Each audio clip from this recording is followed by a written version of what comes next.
Alright so in this recording lecture मैं कोशिश ये करूंगा कि एक पार्ट जो हमने लेक्चर मिस किया उसका प्रेजेंट कर दूं and then will be one more part जिसके अंदर हम इसको कंप्लीट करेंगे. तो this will be a two part series of the weeks lecture that we missed. ठीक है जी.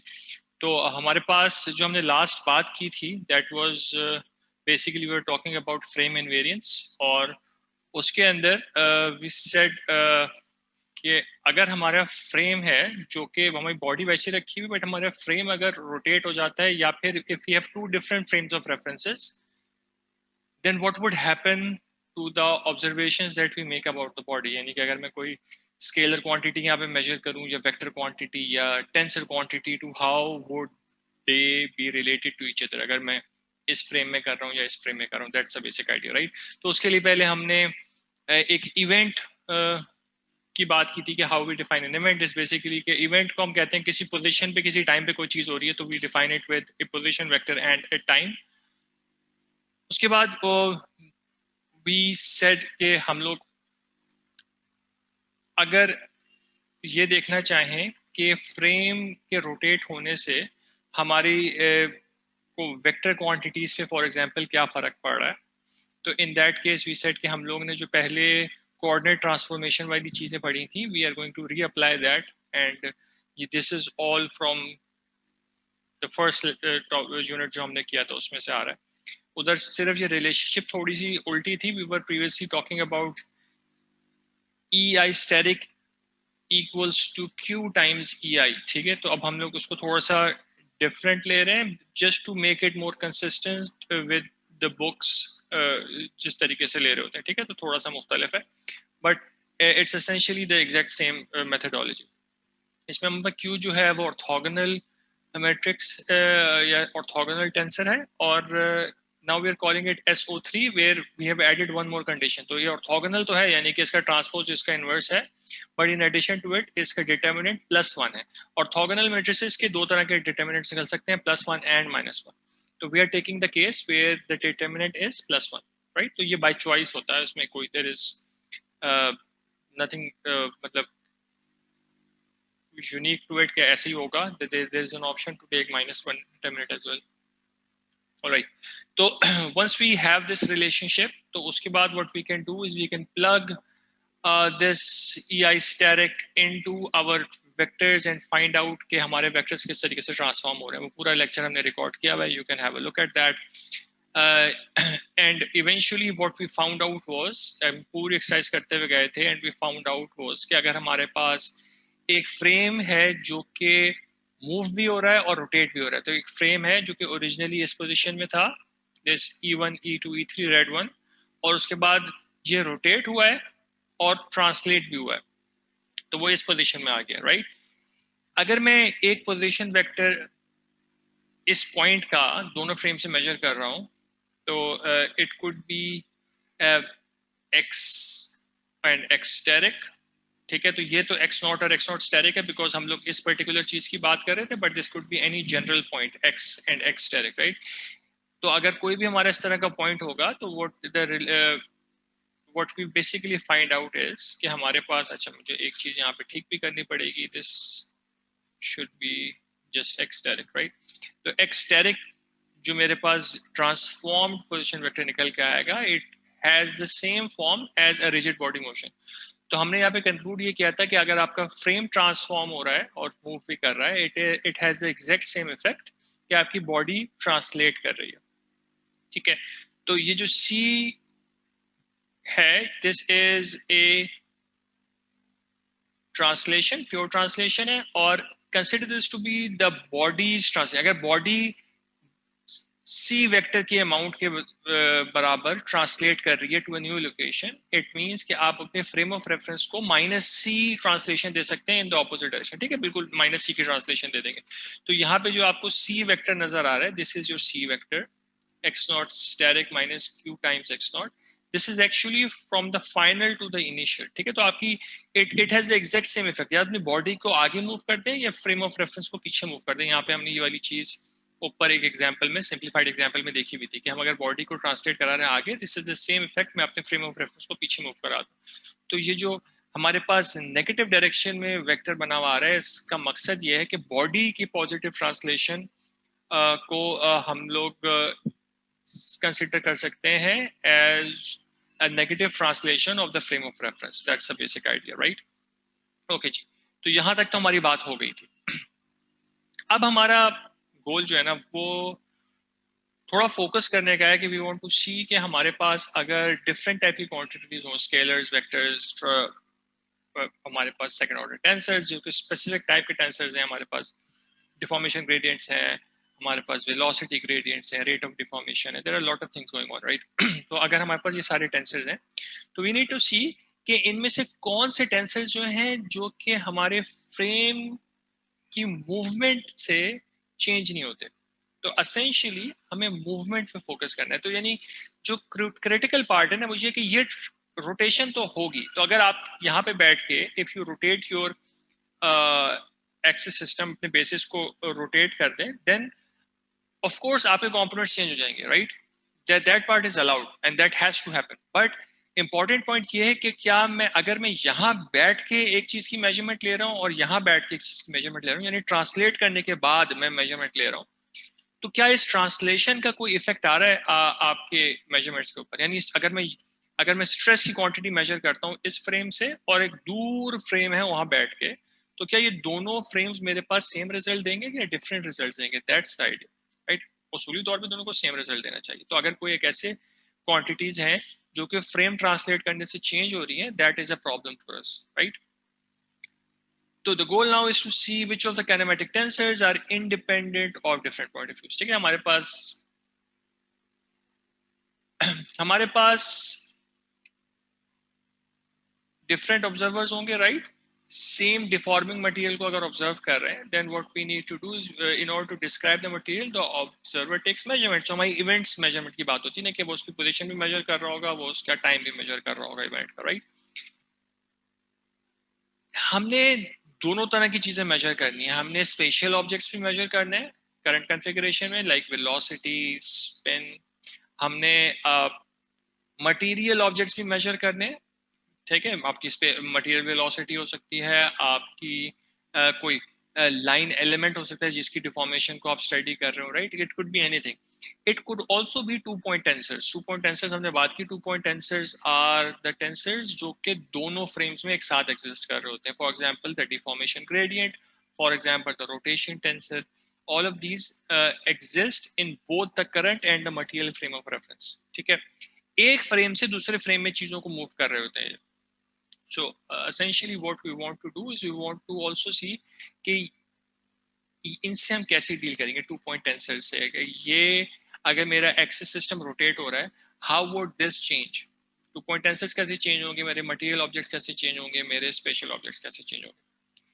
हम लोग मटेरियल ऑब्जेक्ट्स के बारे में तो सिंपल एक चीज अज्यूम कर लेंगे कि जो रेफरेंस कॉन्फ़िगरेशन है हम कहेंगे वो सारे करंट कॉन्फ़िगरेशंस के लिए सेम है। यानी कि अगर मैं एक अपना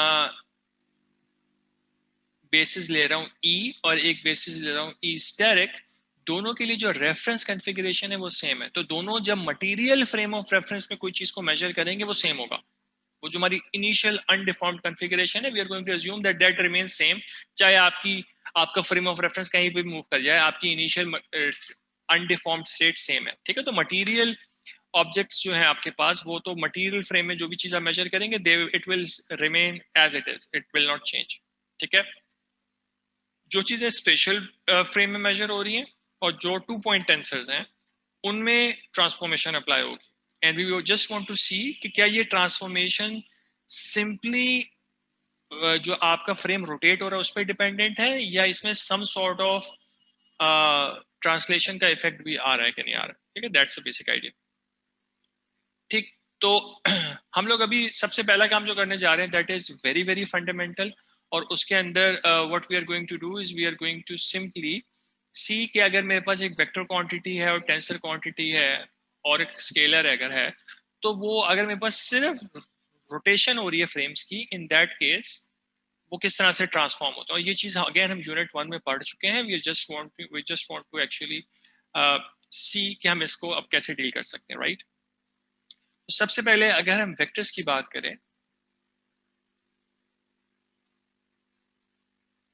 ठीक है। तो वेक्टर्स के लिए हम क्या कह रहे हैं, हमारे पास एक फ्रेम ये है,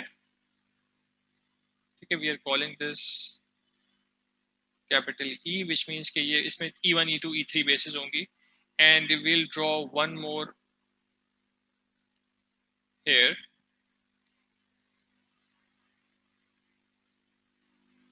ठीक है, and this one is for us E steric। ठीक है, द आइडिया इज कि अगर मेरे पास एक वेक्टर क्वांटिटी है, एक मेरे पास वेक्टर है यहाँ पे, let's say this is vector u, ये वेक्टर इन दोनों बेसिस में किस तरीके से रिप्रेजेंट हो सकता है, कि मुझे एक बेसिस में उसके कंपोनेंट पता है तो दूसरे बेसिस में हम कैसे निकालेंगे, and we have done this before, हम लोग कर चुके हैं, it's just a revision sort of thing, right.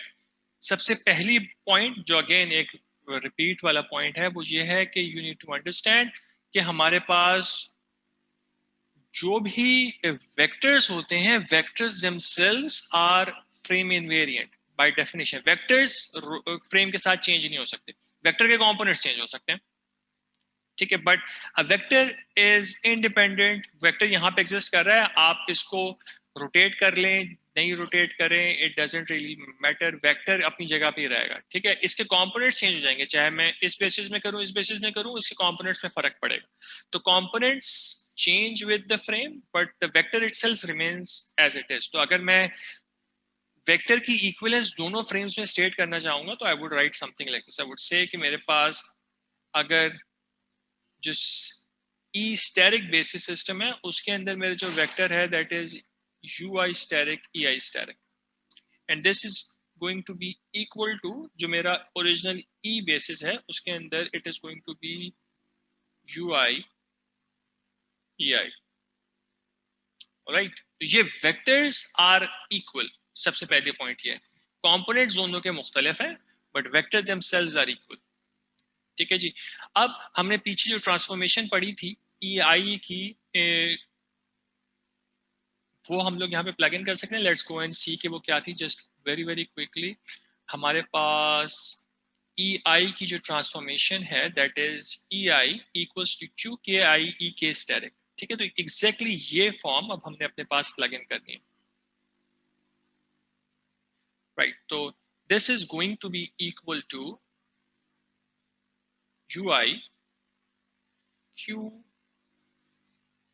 के आई ई के स्टेरिक, ठीक है। इसमें सिर्फ एक वेक्टर क्वांटिटी है ई के, बाकी all of this is a scalar quantity, alright, ठीक है जी। तो what we can now do is we can find out a particular component. अब हम दोनों को डायरेक्टली कंपेयर करना मुश्किल है, बिकॉज इधर बेसिस ई आई चल रही है, इधर बेसिस ई के चल रही है, तो मैं डायरेक्टली कंपेयर करूंगा, ऑल्दो मैं कर सकता हूँ, but it's not ideal, because हमारे पास यहाँ पे समेशन इम्प्लाइड है ई के ऊपर, so it we should not do that, ठीक है। हम लोग डायरेक्टली इसको यू आई स्टैटिक को क्यू के आई यू आई के साथ इक्वेट नहीं कराएं, because this there is summation implied here. तो what we can do is we can find out a particular component है। तो अगर मैं कोई भी एक कंपोनेंट निकालना चाह रहा हूँ इसका, तो व्हाट आई कैन डू, अगर मुझे कोई भी कंपोनेंट चाहिए होता है, जिस डायरेक्शन में चाहिए होता है उस डायरेक्शन में I can take a dot product. तो दिस वुड बिकम, अगर मैं ई एल स्टेरिक की डायरेक्शन में कंपोनेंट चाह रहा हूँ, this is some other base, मतलब हमने इंडेक्स चूज कर लिया, आई भी नहीं है और के भी नहीं, ठीक है। इन दिस केस जो मेरी लेफ्ट हैंड साइड है that becomes E L asterisk dot U I steric E I asterisk, और जो मेरी राइट हैंड साइड है that becomes E L asterisk dot Q के I U I. I am just rearranging it, it makes more sense because ये वाले index match कर रहे हैं, ई के स्टेरिक, ठीक है जी। तो अब हमें पता है e l dot e i is going to generate Kronecker delta delta i l, and that is going to change this basis I to L, ठीक है। तो this will become UL steric, this will be equals to, same thing is going to happen here, this L and K is going to generate delta KL, or that delta KL is going to change this basis to L, ठीक है। तो the answer here would be LI UI, and this is all right, इसको हम लोग अब कह सकते हैं कि this is equated, ठीक है जी, तो हमारे पास ये इक्वेशन क्रिएट हो गई। This is for vectors. ठीक है, अगर सिर्फ रोटेशन हो रही है फ्रेम्स की, कोई ट्रांसलेशन इन्वॉल्व नहीं है, then in that particular case this is how vectors transform, and this we are allowed to have this, and we need to have this because rotation को तो आपने किसी ना किसी तरीके से cater करना ही है, सही। we can do the exact same thing for tensors, बिल्कुल same approach होगी, basis का हम transformation plug in कर देंगे and we'll see what happens। तो अगर मैं same काम tensors के लिए करूंगा तो let's assume a tensor sigma, second order tensor sigma, और इसकी जो बेसिस ई के अंदर कंप्लीट कंपोनेंट फॉर्म बन रही है, that is something like this. ठीक है जी, इन दोनों बेसिस की हम ट्रांसफॉर्मेशन जो है इस तरह की वी कैन प्लग है, तो we find something like this, so it becomes sigma ij q ki ek, sorry not I, ek steric tensor product with q, we need to use some different bases, lj el steric। ठीक है जी, इसमें हमारे पास जो भी scalars हैं हम उनको separate करके लिख सकते हैं, तो हमारे पास स्केलर्स हैं q के आई सिग्मा आई जे, और यहाँ पे मैं सिग्मा एल जे को जब इसके साथ मल्टीप्लाई कर रहा हूँ मुझे नजर आ रहा है कि जे और जे दोनों इनर इंडेसेस मैच नहीं कर रहे, तो इसका मतलब है कि हमारे पास, अगर मैं पहले लिख देता हूँ then I am going to just remove this and write it again, तो नजर ये आ रहा है कि ये आउटर जो बाद वाले इंडेसेस से मल्टीप्लिकेशन हो रही है, इसके बारे में हमने कहा है कि this is actually the multiplication of the transpose, तो हम इसको ट्रांसपोज कर सकते हैं। This would become Q transpose का JL component, and we have EK and EL। ठीक है जी, तो हमारे पास यहाँ पे जो फ्री इंडेसेस बच रहे हैं वो K और L बच रहे हैं, जो कि कंपोनेंट्स की फॉर्म में आ रहे हैं, तो सिग्मा के एल स्टेरिक जो हमारे पास आ रहा है दैट्स एक्चुअली Q के आई sigma I J Q transpose JL, or in direct notation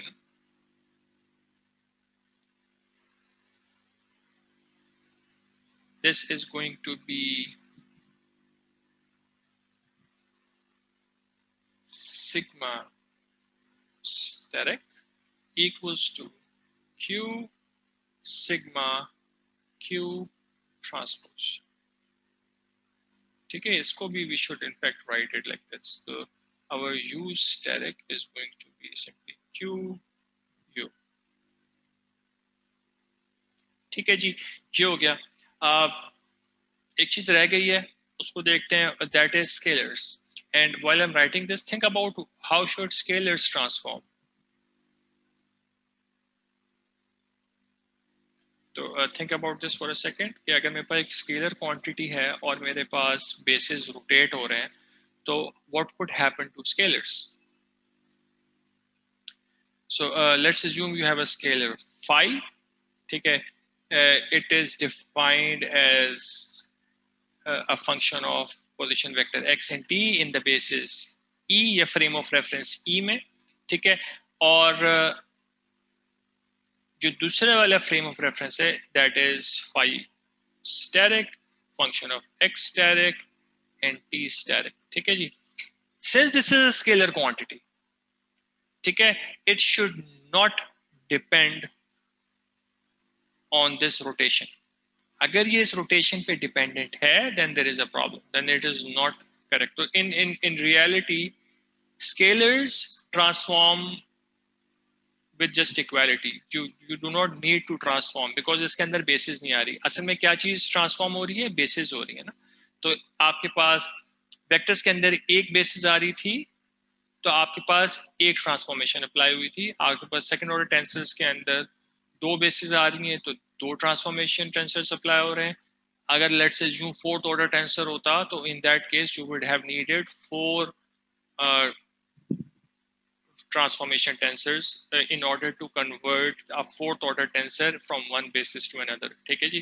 तो जितनी बेसिस होती हैं उतने ज्यादा ट्रांसफॉर्मेशन टेंसर्स मल्टीप्लाई हो रहे हैं. स्केलर्स में कोई भी नहीं है तो it's just an equality.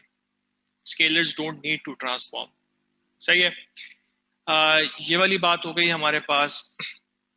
What else, अब हमने ये देखना है इन सारी चीजों की बेसिस पे and considering whatever we have discussed here, we are going to define a few things. ठीक है. अब ये डेफिनेशन जो होंगी they will basically set up what we do next. ठीक है. अब वो डेफिनेशंस क्या हैं?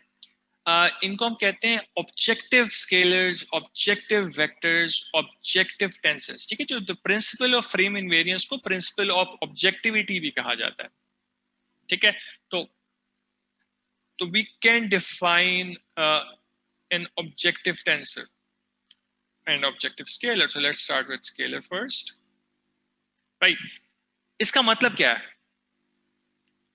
इसका मतलब सिंपली ये है कि अगर मैं कोई क्वांटिटी दो डिफरेंट फ्रेम ऑफ रेफरेंस में मेजर कर रहा हूं. ठीक है. तो लेट्स अज्यूम कि मेरे पास एक यहाँ पे फ्रेम ऑफ रेफरेंस है E1, E2, E3. ये मेरी बॉडी है एंड मेरे पास एक यहाँ पे फ्रेम ऑफ रेफरेंस है E1, E2 and E3. Then if I measure some quantity, तो this is my omega t. तो करंट कॉन्फ़िगरेशन की बात हो रही है. इसके अंदर लेट्स अज्यूम एक क्वांटिटी है phi. This is a scalar quantity. ठीक है. इसके अंदर एक वेक्टर है u, इसके अंदर एक टेंसर है सिग्मा. सही है. अब what you need to realize here कि ये दोनों के ओरिजिन जो है ये डिफरेंट लोकेशंस में. There is a translation involve between them. Rotation भी इन्वॉल्व है कि दोनों एक दूसरे से रोटेटेड हैं, plus there is a translation involve as well. ठीक है. तो इस पर्टिकुलर केस में हमारे पास अगर हम सेम बात करें, अगर हम लोग किसी भी पॉइंट के पोजीशन वेक्टर निकालने की कोशिश करें, then this is going to be c plus q times x. और ये हमने c को डिफाइन किया था in terms of x naught and x naught steric पीछे एक स्लाइड में, अभी हमने देखा भी. टाइम भी मेजर हो सकता है कि time is very trivial. Time में कोई खास चीज नहीं है. टाइम का ताल्लुक सिर्फ इस चीज से है कि ये दोनों फ्रेम्स ऑब्जर्वेशन कितने, अगर सेम टाइम में ऑब्जर्वेशन स्टार्ट कर रहे हैं तो देन दिस अल्फा इज 0. कि ये सेकंड फ्रेम पहले फ्रेम के रिस्पेक्ट से कितना देर या कितना पहले इसने अपनी ऑब्जर्वेशन स्टार्ट की है. ठीक है. For example this started at 12 o'clock, this one started measuring at 12:30, then there is the alpha here is 30 minutes. So whatever measurement you make here, ठीक है, उसको मूव करने के लिए आपको फॉर एग्जांपल अगर बाद में शुरू किया this is going to be -30. ठीक है. तो whatever measurements you make here उसमें से आप 30 मिनट्स माइनस करेंगे तो आपके पास नए फ्रेम में से टाइम की मेजरमेंट आ जाएगी. राइट. तो दिस इज ट्रिवियल. असल चीज ये वाली है. ठीक है. तो अगर हमारे पास ये एक सेटअप है तो an objective scalar is something that is going to give you this particular relationship जो हमने अभी पीछे बात की है ना.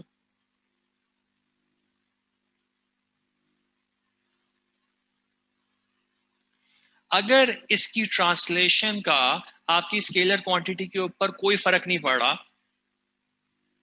ठीक है, क्योंकि रोटेशन का तो स्केलर के ऊपर कोई फर्क पड़ नहीं सकता because there are no basis involve. Right. अगर नहीं पड़ रहा then we call such scalars as objective scalars. And based on this simple definition हम लोग vectors और tensors की definition भी build कर सकते हैं. तो हमारे पास objective vectors जो होंगे that is going to transform according to this relationship जो कि हमने अभी पीछे derive किया. right. हो क्या रहा है? हो ये रहा है कि the only transformation needed in this case is not between this and this. The actual transformation that is needed is between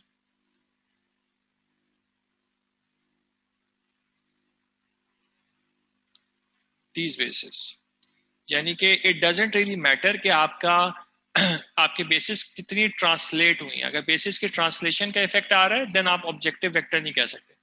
यहाँ पे बेसिस की ट्रांसलेशन का कोई इफेक्ट नहीं आ रहा, सी का कोई रोल नहीं आ रहा. ठीक है, that is crucial.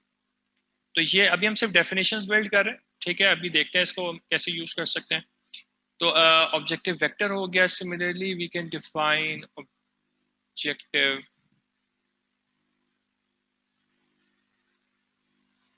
Tensors as well. और आइडिया वही है कि हमारे पास ट्रांसलेशन का कोई इफेक्ट नहीं होना चाहिए.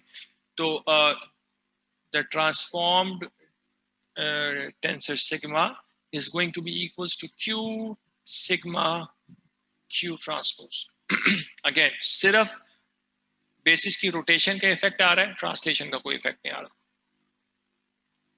ठीक है जी, तो ये बात हो गई. इसमें हमें एक चीज और थोड़ी सी बिल्ड करनी है, वो है 2 पॉइंट टेंसर्स में क्या होगा. अभी तक हमने जो बात की थी टेंसर्स की, this entire tensor was in the special coordinates small I small j, right. कि पूरा का पूरा जो है आपका tensor sigma is in the special configuration और the current configuration. What about something like the deformation gradient, जिसका एक इंडेक्स मटेरियल कॉन्फ़िगरेशन में होता है और एक इंडेक्स करंट कॉन्फ़िगरेशन में होता है. तो इस डेफिनेशन के मुताबिक आपका 2 point tensor for example deformation gradient is not going to come out as objective. ठीक है, और उसको हम आगे जाके देख भी लेंगे. हम लोग डिफॉर्मेशन ग्रेडियंट के ट्रांसफॉर्मेशन को भी देखते हैं. Right. what we need to do now is see के how would 2 point tensors become objective. उनकी ऑब्जेक्टिविटी को हम कैसे डिफाइन करेंगे. तो उसके लिए हमें उनकी बेसिकली ट्रांसफॉर्मेशन को थोड़ा सा स्टडी करना पड़ेगा and then we'll come to that point. So coming to 2 point tensors. All right. अच्छा जी,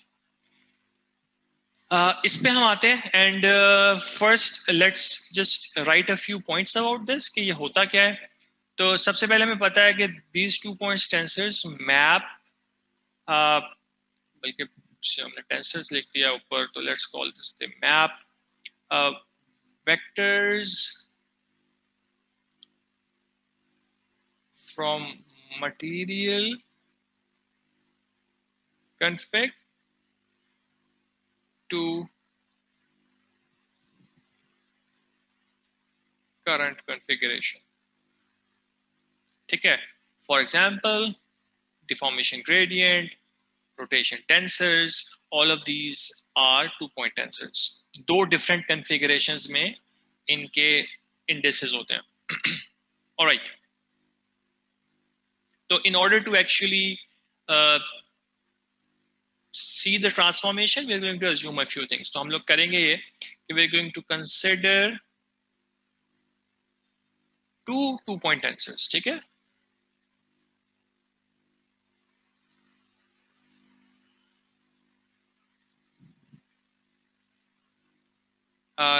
T and T steric. End of course अब हमें पता है कि इसका मतलब क्या होगा. इसका मतलब ये है कि दो डिफरेंट करंट कॉन्फ़िगरेशन है उनके अंदर बात हो रही है. ठीक है, तो हमारे पास लेट्स अज्यूम कि हमारे पास एक मटेरियल कॉन्फ़िगरेशन ये है, सही है. This transforms into 2 different configurations. ठीक है, तो this is omega t and this is omega t steric. सही है, इनकी बात हो रही है. तो ये हमारा frame. And I am going to say something here about कि मैंने फ्रेम दोबारा क्यों नहीं बनाया, मैंने बॉडी क्यों दोबारा बना दी. हमने थोड़ी देर पहले ये प्रूफ किया था, इनफैक्ट पिछले लेक्चर के एंड पे ये प्रूफ किया था कि rigid body motion of the body is equivalent to the rigid body motion of the observer. ठीक है, तो अगर मैं ऑब्जर्वर को मूव कर रहा हूँ, ठीक है, जैसे कि हमने यहाँ पे किया था, it is same thing as moving the body. तो मैं दो डिफरेंट करंट कॉन्फ़िगरेशन बॉडी के ले लूं, that is the exact same thing as having two different observers. ठीक है। अब तो हमारा चक्कर क्या है, चीज ये है हमारे पास कि हमारे पास एक वेक्टर है x0। ऑलराइट, तो अभी हम करेंगे क्या कि हम लोग इन बेसिस के अंदर, ठीक है जी, हम लोग एक पोजीशन वेक्टर एज्यूम कर रहे हैं जो कि ओरिजिनली जो है इट इज x0। ठीक है। और हमारी जो करंट कॉन्फ़िगरेशन है उनके अंदर x और x स्टेरिक है। ठीक है। एंड हमारे पास जो ये 2 पॉइंट टेंसर्स हैं, ये इन वेक्टर्स के बीच में ट्रांसफॉर्मेशन प्रोड्यूस कर रहे हैं। तो हमारे पास हो ये रहा है कि हमारे पास x is equals to t x0। ठीक है। And x steric is equals to t steric x0। ठीक हो गया। तो अब अगर मैं अपने वेक्टर्स के बीच में ट्रांसफॉर्म जो अपनी दो जो मेरी करंट कॉन्फ़िगरेशन हैं, रिजिड बॉडी मोशन हो रहा है इसमें, सेम बॉडी है जहां से यहां तक जा रही है। ठीक है। This I should have actually said this before कि मेरे पास this motion involves deformation, this also involves deformation, but this is rigid body motion.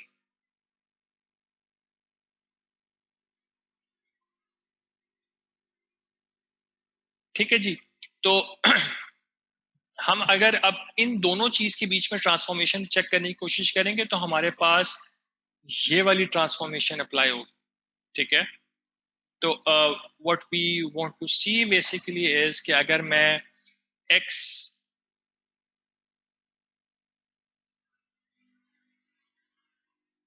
Static निकालना चाह रहा हूं from x, then this is the transformation that is applicable assuming x is objective। जो हमने पीछे ऑब्जेक्टिव वेक्टर की definition की बात की है ना, हम उसको कंसिडर कर रहे हैं। हम कह रहे हैं कि हमारे पास वेक्टर्स हैं वो ऑलरेडी ऑब्जेक्टिव हैं, हम t के बारे में कुछ जानना चाह रहे हैं। We want to see whether t is objective और नॉट, और t की ट्रांसफॉर्मेशन कैसे होगी। ठीक है। तो x की ट्रांसफॉर्मेशन तो हमें ऑलरेडी पता है, ये हम पीछे की साइड में निकाल के आ गए, राइट। तो if this is the case we can just plug in these two results from the previous slide। तो मेरे पास t steric x naught becomes equal to q t x naught, and since x naught x steric are arbitrary,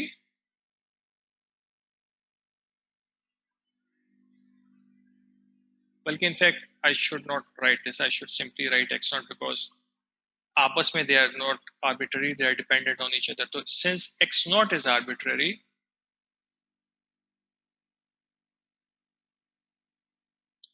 we have t steric equals to actually q t।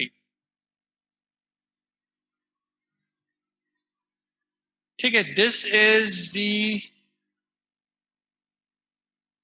objectivity condition for 2-point tensors। सही है। तो हमारे पास अब चार definitions हो गई हैं objective scalars की। They need to just remain the same. Objective vectors की जिसमें सिर्फ हमें रोटेशन के इफेक्ट को, यानी कि बेसिस के चेंज के इफेक्ट को इनकॉर्पोरेट करना है, बट ट्रांसलेशन का कोई इफेक्ट नहीं आएगा। सिमिलरली ऑब्जेक्टिव टेंसर्स के अंदर भी बेसिस के चेंज का इफेक्ट आएगा, बट ऑब्जर्वर्स के बीच में जो ट्रांसलेशन है उसका इफेक्ट नहीं आएगा। 2-point tensor के अंदर we have a similar sort of thing going on, but we only have a single transformation। तो इसको कहते ये हैं कि जो आपके 2-point tensors हैं they transform like vectors। ठीक है, जो आपका ये वाली ट्रांसफॉर्मेशन है और ये वाली जो ट्रांसफॉर्मेशन है दे, बल्कि ये वाली, ठीक है, this transformation and this transformation is exactly the same. तो 2 point tensors transform like vectors, और इसकी कुछ फिजिकल सिग्निफिकेंस, क्योंकि टी की अभी डेफिनेशन भी नहीं पता, तो what we will do is will when we see the deformation gradient, उधर हम इसकी थोड़ी सी फिजिकल सिग्निफिकेंस भी देख लेंगे कि ये एक ट्रांसफॉर्मेशन मैट्रिक्स क्यों आ रहा है। ठीक है, will come to that. Alright, ये वाली चीज हो गई। What we can do now is look at example. ठीक है, एक एग्जाम्पल देखते हैं, उसके बाद I am going to stop for this part, and I'm going to upload the remaining part in part number 2। ठीक है, जो भी हमारे रिमेनिंग चीज़ है वो पार्ट नंबर 2 में हम देख लेंगे। तो अभी हमारे पास बहुत ही एक फंडामेंटल सी एग्जांपल है। ठीक है, वो एग्जांपल ये है of an ideal compressible fluid. इसके बारे में हम ऑलरेडी बात कर चुके हैं। ठीक है, इसकी हम थोड़ी सी स्कीमेटिक ड्रॉ करके देख लेते हैं। हमारे पास एक कंटेनर है, उस कंटेनर के अंदर हमारे पास फ्लूइड है। ठीक है, और what we can consider, either मैं अपने फ्रेम को रोटेट कर दूं या मैं अपने फ्लूइड को रोटेट कर दूं, राइट। तो I am going to consider the rotation of the fluid. तो मेरे पास जो मोशन हो रहा है यहाँ पे, that is actually equal to C plus Q X, बल्कि in fact this should be something like this, क्योंकि ये this is a current configuration omega t and this can transform to a current configuration omega t steric। सही है, दोनों current configuration है। ये चीज differentiate कर रही है हमारी करंट स्टडी को from what we did before. हम लोग पहले जितना काम करते हुए आ रहे हैं अपनी काइनेमेटिक्स की और डिफॉर्मेशन की स्टडी में, we were talking about a material frame, और मटेरियल फ्रेम से स्पेशल फ्रेम में जा रहे थे हम लोग। ठीक, मटेरियल कन्फिगरेशन से स्पेशल कन्फिगरेशन में जा रहे थे। तो उधर भी दो डिफरेंट कन्फिगरेशन इन्वॉल्व थी, इधर भी दो डिफरेंट कन्फिगरेशन इन्वॉल्व है। बट इधर डिफरेंस ये है कि अब वी आर सीइंग कि अगर मेरे पास एक करंट कन्फिगरेशन है, उसमें कोई रिजिड बॉडी मोशन हो जाए, और alternatively something like this happens कि मेरे पास सेम फ्लूइड है, बल्कि I am going to let's see whether we can visualize this, whether I can visualize this right, because ये मैं अभी लाइव कर रहा हूँ। ओके, तो मेरे पास ये बेसिस है। ठीक है, और इस बेसिस में मुझे ये वाली चीज सेम फ्रेम जो है ना, ये मुझे अपना ओमेगा इस तरह नजर आ रहा है। ठीक है, अब मुझे इस पूरी चीज को एक डिफरेंट पर्सपेक्टिव में देखना है कि मुझे ये इस तरह से नजर आए तो मेरा फ्रेम ऑफ रेफरेंस किधर मूव हो जाएगा। Think about this. तो इसकी लाइन ऑफ एक्शन से नीचे जा रहे हैं, तो इसकी लाइन ऑफ एक्शन नीचे जा रहे हैं, तो यहाँ पे मेरा फ्रेम ऑफ रेफरेंस बना हुआ होना चाहिए। तो it is going to be something like this.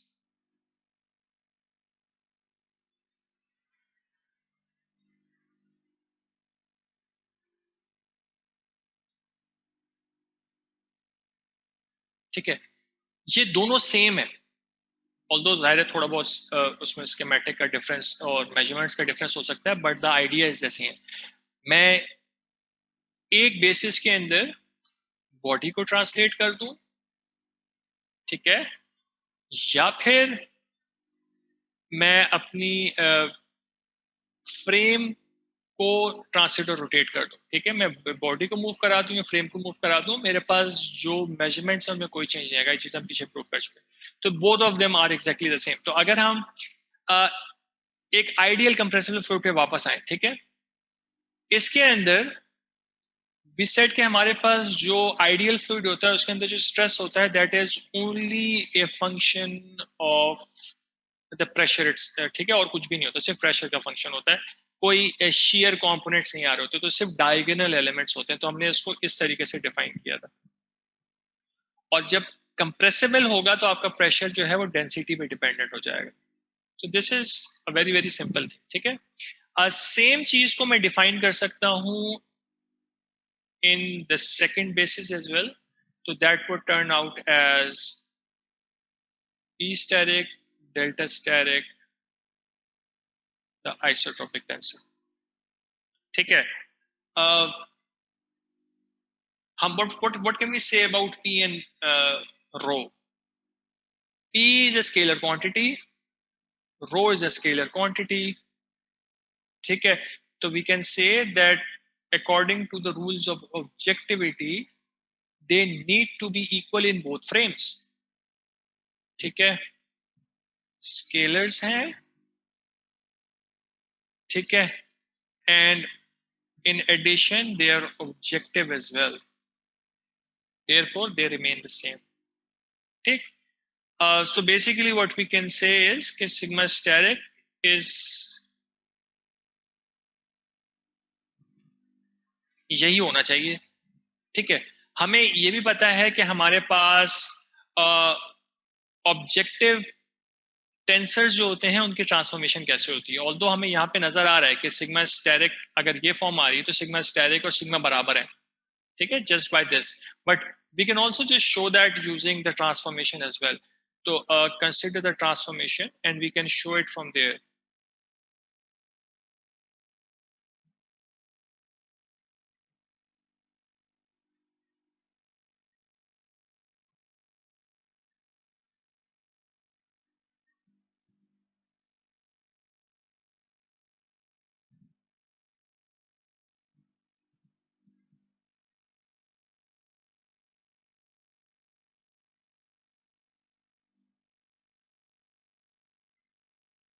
इसमें मेरे पास P as a function of rho scalar quantity या transformation से बाहर आ गया.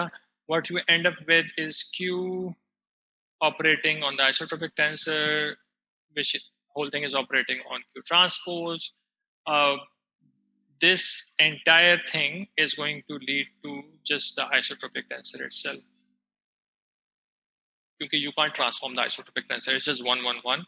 On the diagonal elements, बाकी सारी चीजें 0 है. So this comes out again as this thing, which is equals to sigma. ठीक है. तो this is objective. ठीक है. हमें ये नजर आ रहा है कि हमारे पास सिग्मा स्टेरिक को P आइसोट्रोपिक टेंसर आना चाहिए था. ट्रांसफॉर्मेशन से मल्टीप्लाई करने के बाद you end up with the exact same thing. ये इक्वालिटी क्रूशियल नहीं है. You need to keep this in mind. Objective tensor का मतलब ये नहीं होता कि आपका स्ट्रेस का टेंसर एग्जैक्टली सेम रहे. तो ये जो चीज ये निकल के आ रही है ये इस सिंपल केस में निकल के आ रही है. आपका टेंसर चेंज हो जाएगा जैसे ट्रांसफॉर्मेशन होगी इन रियलिटी. ठीक है. But you should be able to calculate your transform tensor using this relationship. हमें ये पता था कि हमारा सिग्मा स्टेरिक ये निकल के आना चाहिए और हमने जब इस पे ट्रांसफॉर्मेशन अप्लाई की तो we ended up with this thing. ये सिग्मा स्टेरिक इस ट्रांसफॉर्मेशन से आ रहा है, therefore it is an objective tensor. ठीक है. Equality of sigma steric with sigma is not crucial at this point. ये important नहीं है. Sigma और sigma asterisk in general different tensors होंगे. उनकी रिलेशनशिप कैसे आएगी? उनकी रिलेशनशिप इस ट्रांसफॉर्मेशन के थ्रू आएगी. इस पर्टिकुलर केस में दोनों सेम निकल के आ गए, but that is not important. What is important is कि इस रिलेशनशिप से आपके पास सिग्मा स्टेरिक की करेक्ट वैल्यू निकल के आ रही है. हमें सिग्मा स्टेरिक पीछे पता था और इस रिलेशनशिप से भी हमें सेम चीज निकल के आई. तो अगर आपके पास कोई भी टेंसर ये रिलेशनशिप को सेटिस्फाई कर रहा होगा उसको we are going to call an objective second order tensor. ठीक है. So what we are going to do is we are going to stop here for this particular part and I am going to work on the second part and upload that as well. Thank you.